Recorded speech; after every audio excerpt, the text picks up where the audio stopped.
Hello, everyone, and welcome to this much anticipated first interview with Dr. Plllai for his autobiography. We have some news, though. Dr. Plllai is traveling today, and he would like to postpone our full interview for another time when he'll be able to be on camera with you all. But he has joined us via phone for a message for you all today. So thank you for tuning in, and here is Dr. Plllai now. Go ahead, Baba. Welcome to everyone. Welcome to everyone on this call. I'm traveling in a car in India. It's a divine accident that I happened to do this call from a very sacred place, Chidambaram. Chidambaram is the place where Shiva dances, and then through his dance he creates the world. And my biography, particularly my spiritual biography, is very connected to this place, Chidambaram. Chidambaram means the sky of consciousness. It's a temple where I disappeared into light. And then I came back again because I did not know how that miracle took place.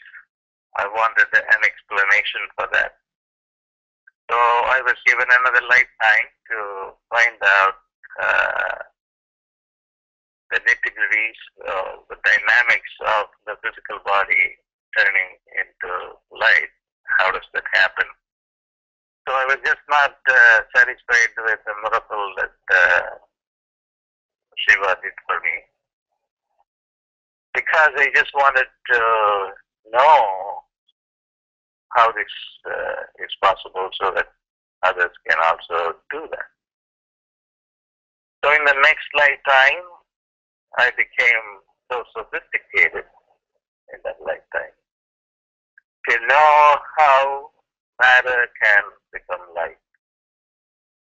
It was not Einsteinian physics, because again it was at a time that the science was still evolving.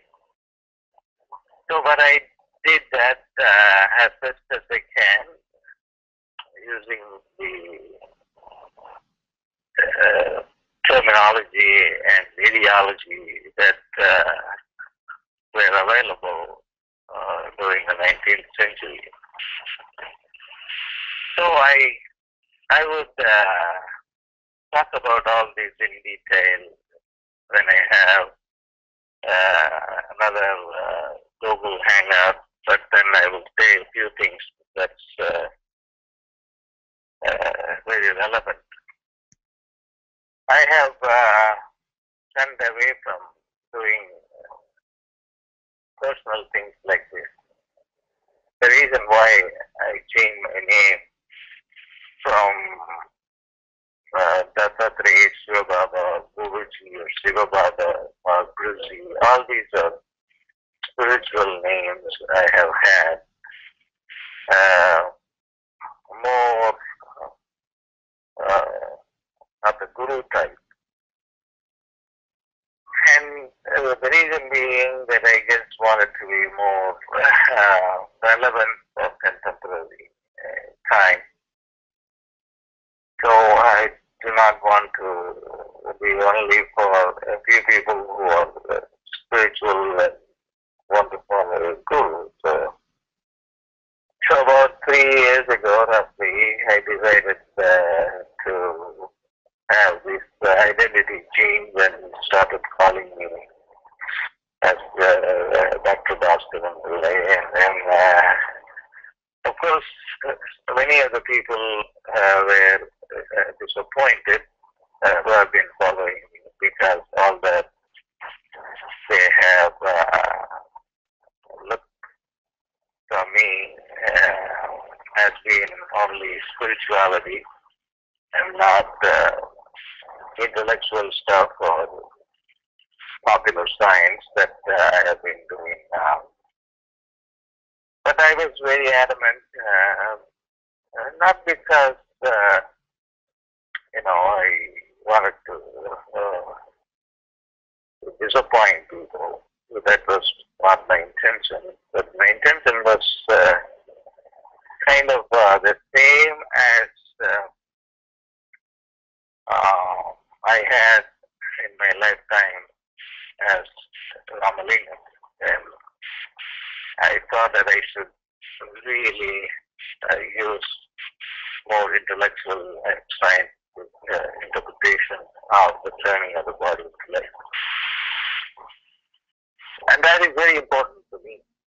And now I use a lot of science, and it interests me a lot how the matter has to go back to its original form, which is just light waves.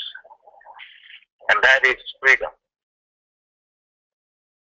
So I will talk about them right from my young age and what happened and the memories I have had of the lives prior that led to this life. So that it will be of some use to people to understand the dynamics of the transformation. To put it very simply, my goal has been all the time, in this lifetime and the previous lifetimes as well, is to put an end to human suffering, diseases, aging process. So it is not acceptable for the human beings to lead this life with an animal body and an animal, and a slightly better than an animal brain. And somewhere we have to have a break, and that break is going to be facilitated through an evolution, and I want to be the one that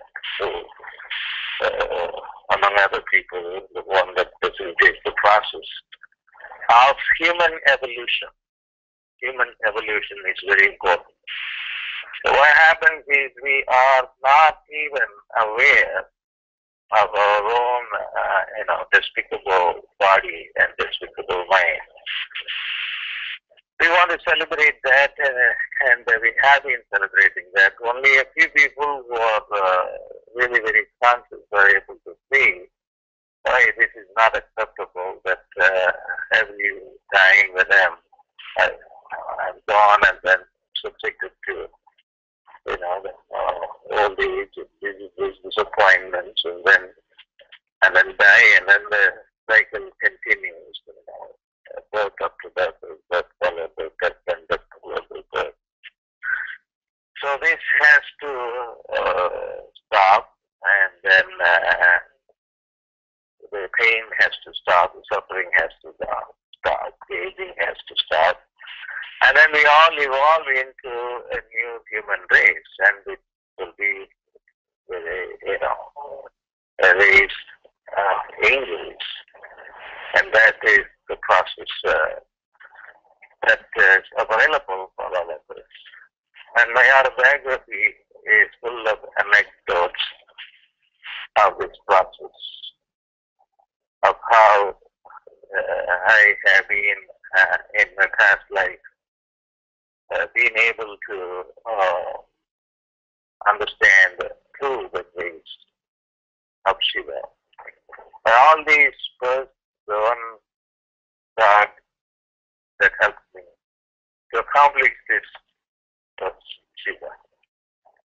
That's why I said it was not an accident that I get to call you from Chidambaram, because it is the dancing Shiva who has been basically responsible for my own incarnation. And he has been guiding me. And a few weeks before, I just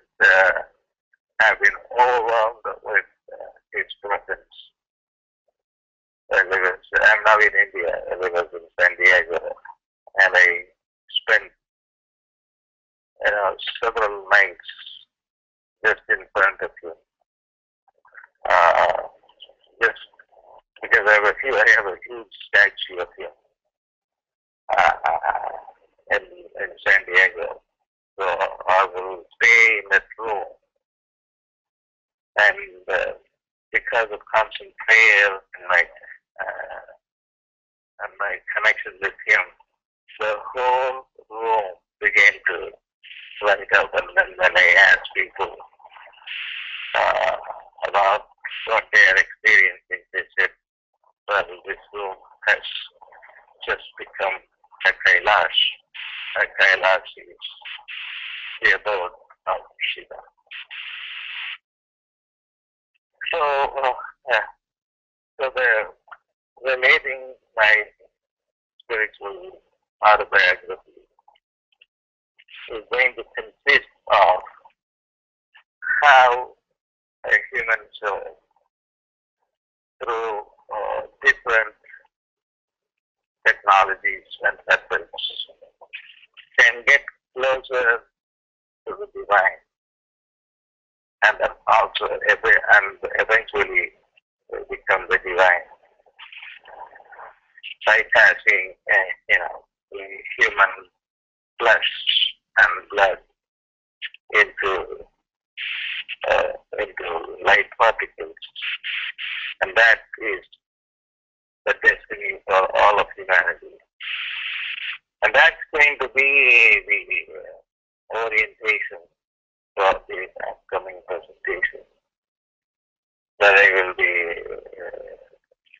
presenting to you. I will announce when that is going to happen. But it is I'm very happy that I could do this from Chidambaram, the place where my consciousness originated and also ended. Again originated and ended. This time I have made it as my life's ambition and goal to make the transition for people, the transition is not for everyone. It can take place to different people at different transition levels to Godhead. And I am certain that in this lifetime itself, some of them will turn their body into light appear. This is more attractive, more fruitful than just having $1 billion till get old and then drop dead. So that is not, living life to the fullest extent possible. And the goal of life is to live God realization and God identity. And that is going to be the main concept of my spiritual autobiography. That's all I want to say now, and I will talk to you next time. Thank you so much. Thank you so much for joining us, Dr. Pillai. And thank you for joining us, everyone. Always different, always in the moment, literally, with Dr. Pillai. So as you heard, and if you joined a little bit late, Dr. Pillai just gave a presentation on why his autobiography is so important and what he'll be continuing to let us know about his life, his purpose, his own evolution. And we will do that in a series of Hangouts. He was traveling today, so we got him on phone only, but our proper interview with questions and such will continue. So there is a form where you can put your email address to keep in touch specifically about events, specifically about things like this, his autobiography interviews. And that link will be available to you very soon, probably underneath this video. And thank you again for tuning in, and until next time. Namaste.